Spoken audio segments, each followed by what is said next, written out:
The water bottle hit the wooden floor and rolled toward my feet, then another, then 3 more. I was standing near the presentation area when Sienna gestured too wide with her hands, knocking them all over. She paused mid-sentence, looked down at the mess, then looked at me. "Could you get those?" Not a question, a command. I bent down and started gathering them. The entire room watched. 43 people from Ashford Home Collection, the place I'd worked at for 11 years. We were 3 hours into the mountains at some retreat center, supposedly here to celebrate the upcoming launch of their new collection. Sienna was presenting her ideas for the launch party. She was 26. Her father owned the whole operation. "Sorry, everyone. Where was I?" She laughed, stepping over me while I crawled around collecting bottles. "Oh, right, the gift bags for the event." Someone snickered. I kept my head down, reaching for a bottle that had rolled under a chair. My knees pressed against the wood floor. I could feel everyone watching. "You know what this reminds me of?" Sienna's voice rang out. "My dog. My golden retriever, actually." A few people laughed, unsure where she was going. "No, seriously. I taught Bruno to fetch in 2 days. 2 days. And he brings things back to me perfectly." She paused. "You've been here for what, over a decade? And you're still doing simple tasks like picking up after people?" The room erupted. Not small laughs, big ones, the kind that make your shoulders shake. I looked up from the floor. She was smiling down at me, arms crossed, looking pleased with herself. "My dog is literally smarter than you." More laughter, louder this time. I turned my head toward her father, Harold, who sat in the front row. He was grinning, his face red from laughing. He didn't say anything, didn't tell her to stop, just sat there, enjoying it. I grabbed the last bottle, stood up, and walked to the back, placed them on a side counter. Then I walked out. Nobody followed me. I could still hear them laughing as the heavy door closed behind me. I stood outside in the cold mountain air for a long time. The sky was that deep blue you only see away from the city. My hands were shaking, but not from the temperature. Let me go back. Let me tell you how I got here. My name is Lena. 11 years ago, I was 29 and desperate for steady work. My daughter was 5, and I was raising her alone. Ashford Home Collection was hiring someone to help manage their supplier relationships. They made luxury items for homes, beautiful things, wooden furniture with brass details, hand-dyed fabrics, decorative pieces that people paid thousands for. The woman who had the job before me was named Ruth. She was 62 and retiring. On my first day, she took me aside. "Listen carefully," she said. "The owners here, they're cheap. They don't want to pay for proper systems or contracts or lawyers. They want everything fast and quiet. So here's what I did for 20 years. And here's what you'll do if you want to keep this job. Keep everything up here." She tapped her head. "Don't write it down. Don't put it in their systems. Keep the relationships personal. Keep them yours. That way, they need you. That way, you're not just another person they can replace." "But what if something happens to me?" I asked. She shrugged. "Then they'll figure it out. But while you're here, you'll have a job, a real one." I needed that job, so I listened. Ruth spent 2 weeks with me. She introduced me to the factory owners she'd worked with. There was Prakash, who ran a workshop 2 hours outside the city, where they made all the brass fixtures. He had 3 sons, all working with him. She introduced me to the Chen family, who operated a woodworking facility across the border. Their grandfather had started it 50 years ago. There was Amita, who managed a place where 20 women dyed fabrics using traditional methods. There was Joseph, who could get materials faster than anyone else when things got tight. "Learn their names," Ruth told me. "Learn their children's names. Learn when they need money early, when they're struggling, when they're doing well. Treat them like people, not just suppliers. They'll remember that." And I did. For 11 years, I built those relationships. When Prakash's middle son got married, I sent a gift. When the Chen family needed their payment a week early because of new equipment, I made sure Harold approved it. When Amita's workshop had a fire and lost half their inventory, I called her every day for a month, checking in, making sure she knew we'd wait for her to rebuild. I remembered everything. Which workshop was fastest for rush orders, which one produced the smoothest finishes, which family needed gentle handling because they were traditional and didn't like pushy behavior, which one you could joke with, and which one expected formality. I never wrote any of it down. Not once. No spreadsheets. No contact lists. Nothing in the company's systems. Just like Ruth taught me, Harold never asked questions.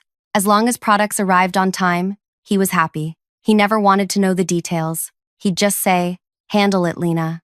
And I did. Over the years, Ashford grew. They hired more people, fancier people, people with degrees from expensive schools who used big words in meetings. I stayed in my small workspace, making calls, sending messages, keeping everything moving. Nobody really noticed me.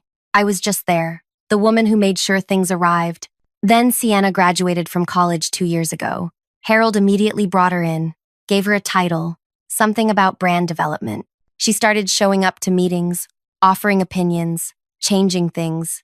She was loud, confident, the kind of person who walked into a room and expected everyone to pay attention. She never spoke to me directly. I don't think she even knew what I did. To her, I was just someone who worked there, someone in the background.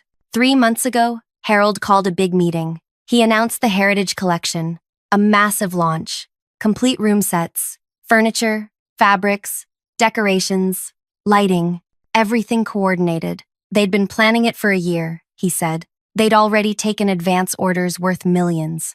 The launch was scheduled for 8 weeks out. It required 17 different suppliers.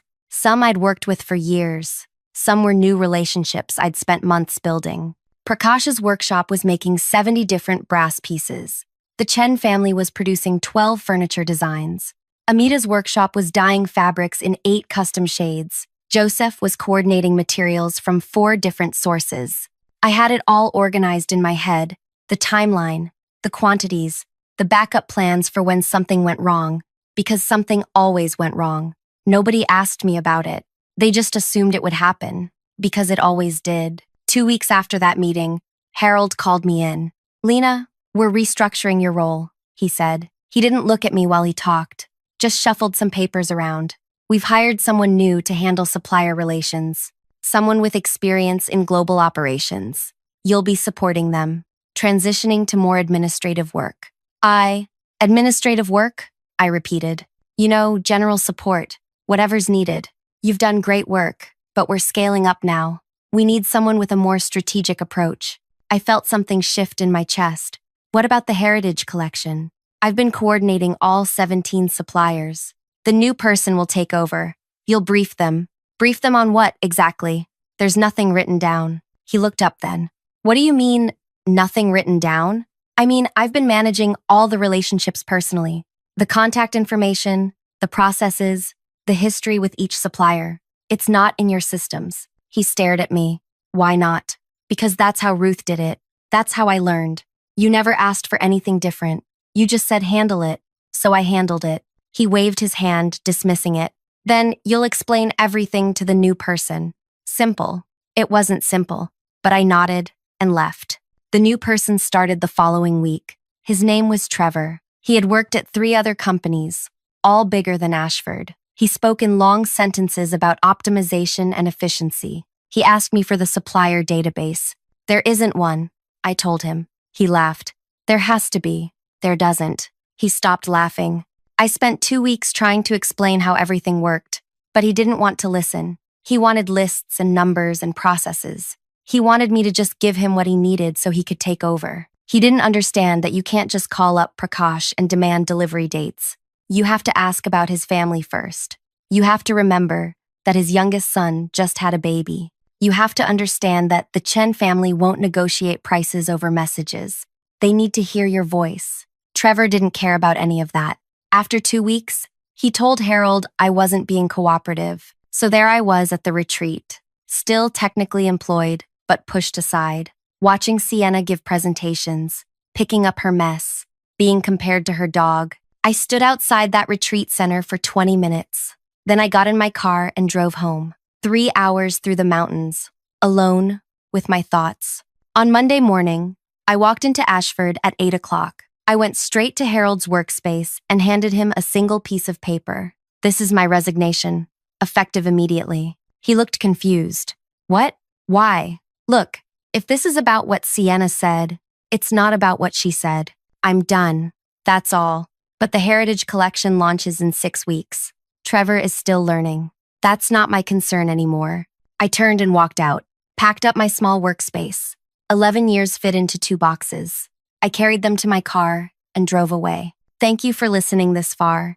I know this might seem like just another workplace story, but what happened next changed everything. Before I continue, I want to ask you something. Where are you listening from right now? Drop your city or country in the comments. It means a lot to know you're there. Now, back to what happened. I went home and slept for 12 hours straight. When I woke up, my daughter was sitting on my bed. Mom, why are you home? It's Tuesday. Tuesday. I'd slept through Monday night. I sat up, rubbed my eyes. I quit my job, sweetheart. She was 16 now, old enough to understand. The place you've been at forever? That one. Why? Because they didn't respect me, and I stayed too long already. She hugged me, didn't ask more questions, just hugged me. I spent that whole week at home. I cleaned everything, organized closets I'd been ignoring for years, cooked actual meals instead of throwing together whatever was quick. I slept late. I didn't check my phone. It felt strange. 11 years of waking up thinking about shipments and delivery schedules and which supplier needed a call that day. Now, nothing. Just quiet. My phone rang constantly that first week. I didn't answer. 12 calls from Harold, 8 from Trevor, even a few from other people at Ashford. I let them all go to messages. The messages started polite. Lena, please call us back. We need to discuss your transition. Then they got more urgent. Lena, we really need your help with the supplier contacts. Please respond. Then desperate. Lena, the Heritage Collection is in serious trouble. We'll pay you for consultation. Name your price. I deleted them all. On Friday afternoon, someone knocked on my door. I looked through the window. Trevor. He looked terrible. His shirt was wrinkled, hair messy. I almost didn't open it, but something made me curious. What do you want? I asked through the door. Please, Lena, just talk to me for 5 minutes. I opened it but didn't invite him in. Just stood there in the doorway. Everything's falling apart, he said. I can't find any of the suppliers. The files don't exist. Nobody has contact information. The few numbers I found, when I call them, they don't know who I am. They keep asking for you. That's unfortunate. Please, just give me the contact list. That's all I need. I'll figure out the rest. There is no contact list. His face went red. Stop lying. You have to have something written down. Nobody works with 17 suppliers and keeps it all in their head. I did. That's insane. That's not how professionals work. I shrugged. Maybe not, but that's how I worked. And it worked fine. For 11 years. Harold will pay you whatever you want. Just help us. The launch is in 5 weeks. I'm not interested in helping. Have a good day, Trevor. I closed the door. He stood there for a few more minutes, then left. The following week, I started getting calls from the suppliers themselves. Prakash called first. Lena, what's happening? Some man called me yesterday asking about brass fixtures. He was rude. Didn't even ask how I was doing. Just demanded to know about production schedules and pricing. I don't work there anymore, Prakash. Silence. Then, you left Ashford? I did. But who will I work with now? I don't know. They hired someone new. But honestly, Prakash, maybe it's time to find other clients. Ashford doesn't treat people well. He sighed. They never treated me well. They treated you well. And you treated me well. That's why I stayed. We talked for 20 more minutes. About his family, about his workshop, about possibilities for his future. When we hung up, I felt lighter somehow. Amita called the next day, then Joseph, then the Chen family's oldest son, all of them asking the same questions. What happened? Who is this new person calling them? Where did I go? I told them all the same thing. I left. They should do what's best for their own work. By the 3rd week, none of them were answering Ashford's calls anymore. My phone rang at 6 in the morning on a Wednesday. Harold. I almost didn't answer, but something told me to pick up. Lena. His voice was strained. We need to talk. I don't think we do. Please, come in. Just once. Let's discuss this like adults. There's nothing to discuss. I resigned. You accepted it. I'm asking you to reconsider. We'll double your salary. We'll give you whatever title you want. We'll make Trevor report to you, instead of the other way around. I don't want any of that. Then what do you want? I thought about it. About Sienna's laugh. About being on my knees. About Harold sitting there grinning, while his daughter humiliated me in front of 43 people. I want to spend time with my daughter. I want to wake up without feeling sick about going to work. I want to be somewhere I'm actually valued, not just used. We value you. I see that now. We made a mistake. You made a lot of mistakes, Harold. For a long time, I'm done fixing them. The Heritage Collection will fail without you. We'll lose everything. That sounds like your problem, not mine. He was quiet for a long moment. When he spoke again, his voice was different, harder. You're destroying this company out of spite. Because of one comment from Sienna. That's incredibly petty. Something hot flashed through me. One comment?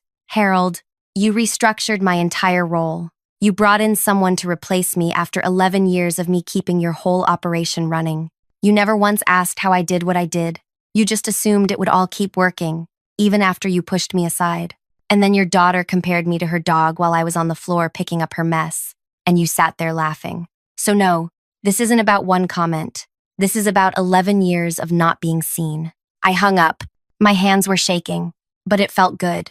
Really good. 3 days later, Amita called me. Lena, I got a strange call today from a lawyer representing Ashford. They said I'm contractually obligated to fulfill orders for them, but I never signed any contract with Ashford. I only worked with you on trust. That's because there are no contracts, I told her. Harold kept everything informal to save money. He can't force you to do anything. That's what I thought. I just wanted to check with you first. You don't owe them anything, Amita. She laughed. Good. Because that man, Trevor, was so unpleasant. I have plenty of other work now anyway. Over the next few days, I heard similar stories from other suppliers. Ashford was trying to pressure them legally, but there was nothing to enforce. No signed agreements, no documentation, just years of handshake deals and personal relationships that died the moment I walked out. 4 weeks after I quit, an article appeared in one of the trade publications. Luxury brand Ashford Home Collection cancels major launch. The article talked about production issues and supplier problems. It mentioned disappointed customers demanding refunds for advance orders.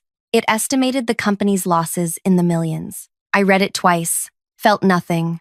No satisfaction, no guilt, just nothing. My daughter came home from school and found me on the couch with my laptop. What are you doing? She asked, looking at job postings. Already. Money doesn't last forever, sweetheart. I need to work. She sat down next to me. Are you going to find another place like Ashford? No, I'm going to find somewhere that actually values the people who work there. Somewhere that sees what I can do and appreciates it. Good, she said. You deserve that.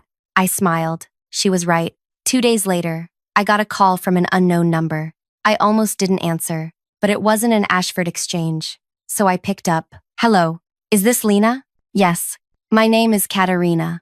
I run a company called Belmont Trading. We connect craftspeople and small manufacturers with retailers. I heard about you through Prakash. He spoke very highly of your work. I sat up straighter. Oh? He said you spent 11 years building relationships with suppliers across multiple countries. That you understood not just the work side, but the human side. That suppliers trusted you completely. Is that accurate? I suppose it is. I'd like to meet with you. We're expanding, and we need someone who can manage supplier relationships the right way. Not just contracts and numbers, but real relationships. Would you be interested in discussing it? I thought about Ruth all those years ago. Keep it in your head. Make yourself irreplaceable. But maybe there was another way. Maybe I could build something better. Something where the relationships mattered, but weren't held hostage. Yes, I said. I'd be interested. We met the following week. Katerina's operation was smaller than Ashford, but growing fast. She introduced me to her team. 7 people, all around my age, all serious about their work. She explained what they did, how they helped small workshops and family operations connect with buyers who would treat them fairly. Too many companies exploit these craftspeople, she said. They demand fast work, low prices, no contracts to protect the makers. We want to do it differently. Fair agreements, fair prices, long-term relationships built on respect. That sounds good, I said. Prakash told me what happened at your last place. The way they treated you, that won't happen here. Everyone on my team is valued. We're building something together. She offered me a position. The salary was less than Ashford had been paying, but not by much. The title was Partnership Director. I'd work with craftspeople and manufacturers, building relationships. But this time, everything would be documented properly, protected, not just living in my head. I accepted. On my last day before starting the new job, I took my daughter out for dinner, just the two of us at a small place near our home. We ordered too much food and talked about everything and nothing. "I'm proud of you, Mom," she said suddenly. "For what?" "For leaving. For not letting them treat you badly anymore. A lot of people would have stayed. I stayed for a long time. Too long. But you left eventually. That counts." We finished eating and walked home slowly. The air was warm, the streets quiet. I felt lighter than I had in years. Starting at Belmont felt right from day one. Katerina introduced me to suppliers they already worked with. I reached out to Prakash, Amita, Joseph, the Chen family. They were all excited to work together again, this time through a company that would treat them fairly. Within 2 months, Belmont signed agreements with all 17 workshops I'd spent years building relationships with. Real agreements, with fair terms for everyone. I heard through Prakash that Ashford was struggling badly. The Heritage Collection failure had damaged their reputation. Big retailers were canceling orders. Harold had to let people go. "They're trying to sell the whole company," Prakash told me. "Nobody wants to buy it, though. Not after everything that happened." I didn't ask more questions. Didn't need to. 6 months into working at Belmont, I was sitting at my workspace when Katerina walked over with her phone in her hand. "You need to see this," she said, showing me an article. The headline read, "Ashford Home Collection Acquired in Distress Sale." The buyer was a large furniture manufacturer that specialized in mass production. Cheap materials, fast turnaround, nothing like what Ashford used to make. The sale price was barely enough to cover their debts, according to the article. "That's Harold's company," I said. "I know. Prakash told me about what happened there, about why you left." I handed her phone back. "It's in the past. Still must feel like something, seeing it end that way." I thought about it. Mostly, I feel sad for the people who worked there and did nothing wrong. They lost their jobs because Harold made bad choices. She nodded. "We're hiring, you know. If any of them reach out to you, send them my way." That afternoon, I got a message from someone I hadn't heard from in months. "Trevor, Lena, I know I don't have any right to ask you for anything, but I just lost my job and I'm trying to figure out what to do next. Could we talk? Not about Ashford. About how you built relationships with suppliers. I realize now I didn't understand what you were actually doing. I'd like to learn." I stared at the message for a long time. Part of me wanted to ignore it, but I remembered being 29 and desperate for work. I remembered Ruth taking the time to teach me, even though she was retiring and didn't have to. I wrote back, "Call me tomorrow afternoon." We talked for an hour. He apologized for how he'd treated me, for not listening, for thinking his fancy experience made him better at the work than someone who'd been doing it for years. "I thought it was all about processes and systems," he said. "I didn't realize it was about people, about actually caring whether Prakash's son just had a baby, about remembering that the Chen family doesn't like negotiating over messages. I thought those details were just small talk. They're not small talk. They're the actual work. I see that now. Too late, obviously. It's not too late. You just need to start over with a different approach." I didn't offer him a job, but I gave him advice, told him which companies might be hiring, explained how to build relationships the right way. When we hung up, I felt good about it. Not because I'd forgiven everything, but because helping someone learn felt better than holding on to anger. Spring came. Belmont kept growing. We signed 12 new supplier partnerships. Katerina promoted me to Senior Partnership Director. My daughter finished her school year with excellent marks and started talking about universities. One evening in late spring, my phone rang. Unknown number again. I answered. "Lena?" I recognized the voice immediately. "Sienna, what do you want?" I asked. "I know you probably don't want to talk to me. I understand, but I wanted to call and apologize for what I said at the retreat. It was cruel and unnecessary, and I've thought about it a lot since everything fell apart." I didn't respond, just waited. My father lost everything. The company, our savings, everything. We had to sell our house. I had to move back in with my grandmother. I'm working at a retail store now, trying to help pay bills. "I'm sorry that happened to your family," I said. And I meant it, not because I forgave her, but because I didn't want anyone to suffer that much. My father told me recently what you actually did at Ashford, how you held all those relationships together for 11 years, how none of it was written down anywhere, how when you left, it all disappeared. I didn't understand at the time. I thought you were just someone who did basic tasks. I didn't realize you were the person keeping everything running. Most people didn't realize. That's not an excuse for how I treated you. What I said was horrible. I compared you to my dog in front of everyone. I humiliated you. And my father just laughed. Her voice cracked. I'm so sorry, Lena. I really am. I sat down. This wasn't what I expected. Thank you for saying that. Thank you for saying that. I don't expect you to forgive me. I just wanted you to know that I understand now what I did, and that I'm sorry. We talked for a few more minutes. She asked what I was doing now. I told her about Belmont, about the work we were doing. She sounded genuinely happy for me. When we hung up, I felt something shift. Not forgiveness, exactly, but something close to it, like I could finally put that whole chapter away completely. Summer arrived hot and bright. My daughter and I took a trip together, just the two of us. 5 days at the coast. We swam and ate too much food and stayed up late talking about her future. She'd been accepted to 3 universities. She was trying to decide which one felt right. What do you think I should do, Mom? She asked one night while we sat on the beach watching the sunset. I think you should go wherever makes you feel excited about what's coming next. Not scared, not uncertain, excited. She smiled. That's good advice. I should probably follow it myself more often. You did, though. You left Ashford and found Belmont. That took courage. It took too long. I should have left years earlier, but you left when you were ready. That matters too. She was wise, my daughter. Wiser than I'd been at her age. When we got back from the trip, there was a letter waiting for me. Official looking, from a law firm. My heart sank. Had Ashford decided to sue me for something? I opened it carefully. It wasn't from Ashford. It was from a company I'd never heard of. They were launching a new initiative to connect ethical manufacturers with responsible retailers.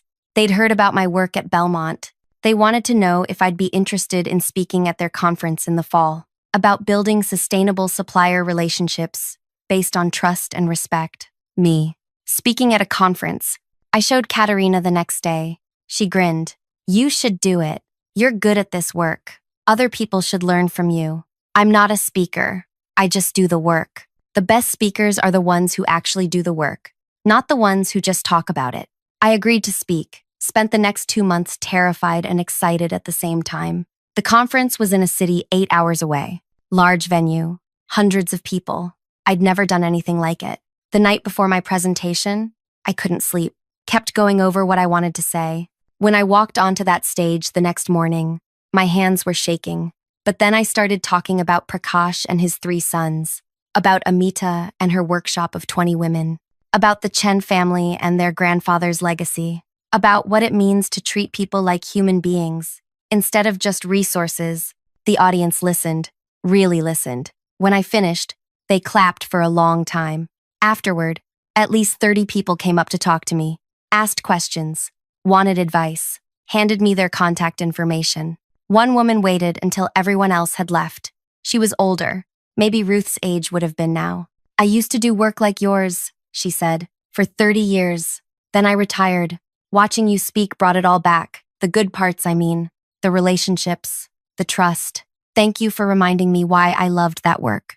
I hugged her. This stranger who understood exactly what I did and why it mattered. Flying home, I thought about the past year. About everything that had changed. About how being compared to a dog had somehow led to this. To work I loved. To respect I'd earned. To a future that felt bright instead of heavy. My daughter picked me up from the airport. How did it go? She asked. Really well. Better than I expected. I knew it would. You're good at what you do, Mom. Finally, other people are seeing it too. At Belmont, things continued growing. We expanded into 2 new countries. Hired 6 more people. Katerina made me a partner in the company. Actual ownership, not just a title. My name on the building. One afternoon in late fall, I was reviewing some agreements when my phone buzzed. A message from a number I didn't have saved but recognized immediately. Harold. Lena, I know I have no right to contact you, but I wanted to let you know that I've been thinking a lot about my mistakes over the past year, about how I treated you and others. I'm working with a small furniture maker now, just helping in their workshop, learning the craft side of things. I should have learned it years ago. Anyway, I wanted to say thank you for the 11 years you gave to Ashford. You deserved so much better than how we treated you. I hope you're doing well. I read it 3 times, didn't respond, but I didn't delete it either, just left it there. By winter, my daughter had chosen her university. She'd be leaving in 8 months. We spent more time together, just the 2 of us, cooking together, watching shows, talking about everything. Are you scared? I asked her one night. About leaving? A little, but mostly excited. Like you said, that's how you know it's right. You're going to do amazing things. I learned from the best, she said, squeezing my hand. The year ended quietly. Belmont closed out with the strongest numbers we'd ever had. Katerina threw a small party for everyone. We ate and laughed and celebrated what we'd built together. A company where people mattered, where relationships were real, where nobody had to keep everything in their head just to feel irreplaceable. Because being replaceable wasn't the threat. Being undervalued was. On the last day of the year, I sat down and wrote a list. Not of goals or resolutions, just things I'd learned. That staying somewhere that doesn't value you will eventually break you. That walking away is sometimes the bravest thing you can do. That the relationships you build matter more than the systems you create. That being underestimated can be painful, but it can also be fuel. That teaching someone who wronged you takes more strength than punishing them. That your worth isn't determined by how others see you, but by how you see yourself. I folded the list and put it away. Didn't need to read it again. It was already part of me now. Sienna's dog might have learned to fetch in 2 days, but I spent 11 years learning how to build something real, how to create trust, how to see people as people, not just resources. And when everything fell apart for Ashford, those relationships, that trust, that way of seeing people came with me. They couldn't take that away because it was never theirs to begin with. It was always mine. Thank you so much for listening to my story all the way through. If this resonated with you, if you've ever felt unseen or undervalued at your work, I'd love to hear from you in the comments. And if you enjoyed this story, please hit that like button and subscribe. It really helps me share more stories like this one. Thank you again. I hope wherever you are, you know your worth.